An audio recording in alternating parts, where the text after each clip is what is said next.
also who work very hard. But don't you have a feeling, because like everybody, me personally also have lived in Europe for 10 years. Yeah. And when I was preparing to come back home, even people who are back, who are Kenyans who are living in Europe, they were telling me, you had an opportunity, you are here, life could be better there. Why are you going back to Kenya? At some point, I doubted, why should I even go back? And just like you, I came with my family. But if you talk to most young people in Kenya, they are looking for ways to go out. I don't blame them. I really don't blame them to decide to leave. I think they need to that journey also. Yeah. I think they need to go and see. For you, it and can actually, be some sort of realization journey. Absolutely. I think every Kenyan needs to realize that actually life could be better at home. And they will actually realize that out there is not easy either. Yeah. Okay, opportunities are there. You need to work very hard. But also here at home, there is nothing like being at home and thriving. But when you are at home, Yes. without food, Yeah. with everything that's happening now, because I think the biggest pullback for Kenyans, we could say it's the government policy and lack of accountability, Yes. which actually our kids now are fighting Exactly. for in the streets. Absolutely. And I think that is the key. Yeah. That the moment we begin to demand, to demand accountability and not shy in any form or shape to say to our leaders, show us. We want to see, the results of our resources. Yeah. Because these people are not there as a favor. They are not there as a favor. Yeah.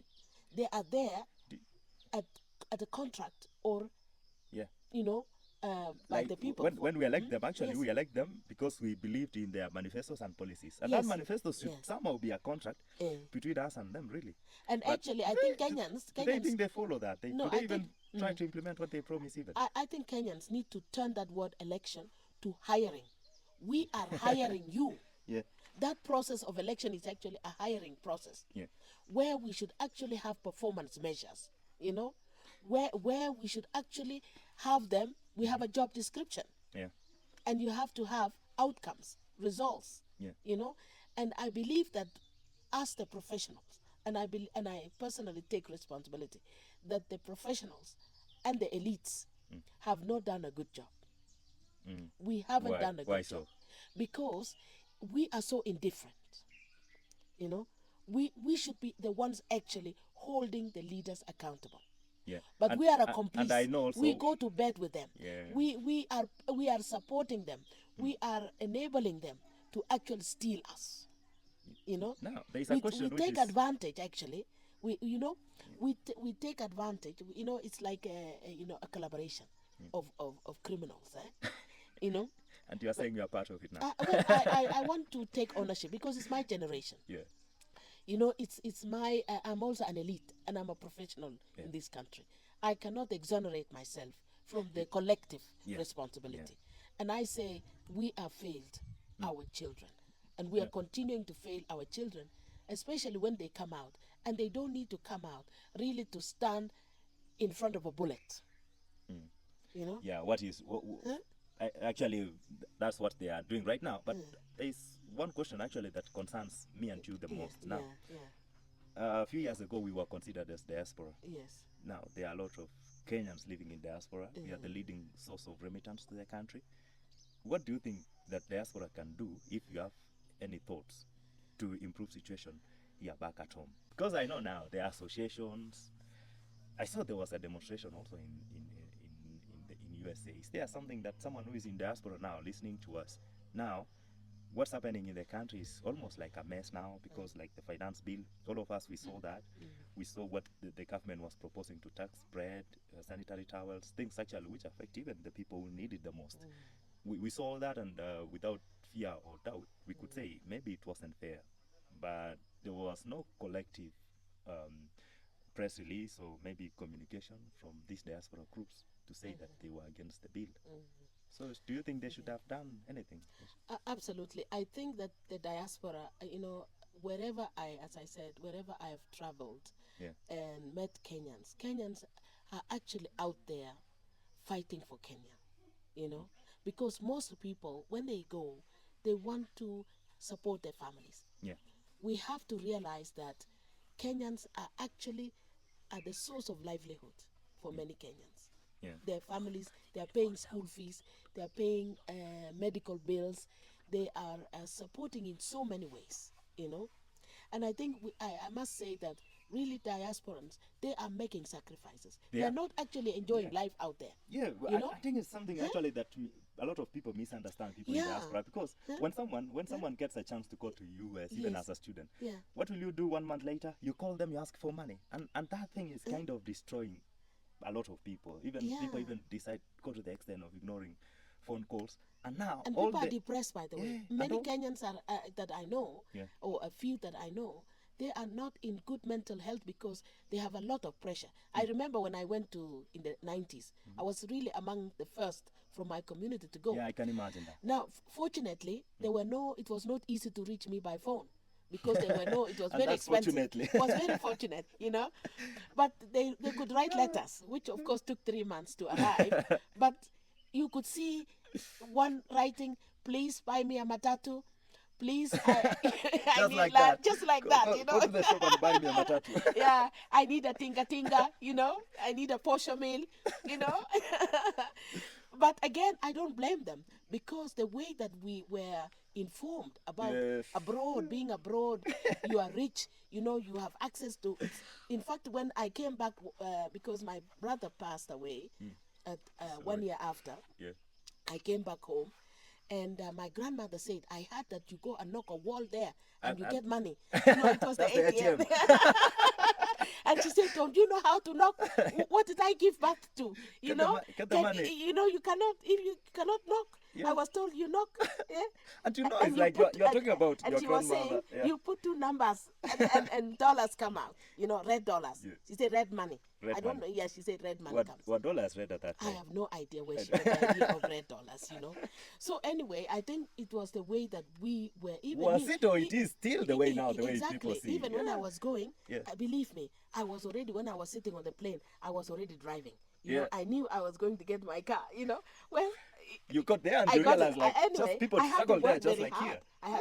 And I could only afford, my first car was a Volkswagen. It was like 15 years old, you know. It costed me like $600, you know. But that was a lot of money. That's an equivalent of around 10,000. Yeah. No, and at that time, I used to work in pizza, you know, Domino's. Making pizza, you know, and an hourly wage was $2.50. And then someone, you know, and then you receive a letter. Yes, buy me 2 matatus. I imagine. Yeah.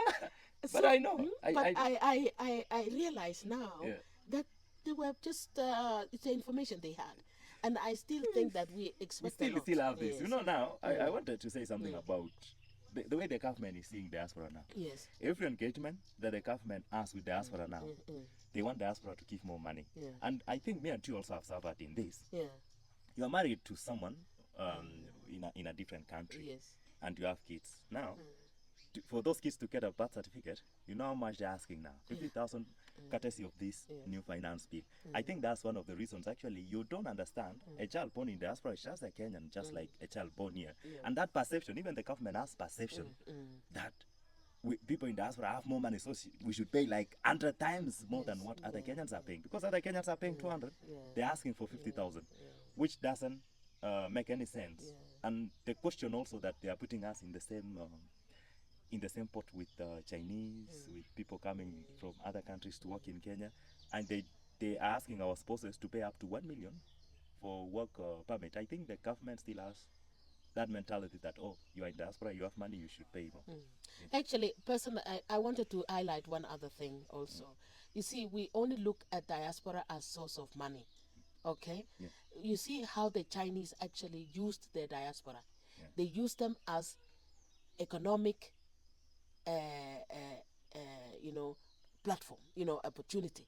They empowered their Chinese in the diaspora to be actually their traders, you know, because if you go to any major cities today, you will see Chinatown. There's Chinatown.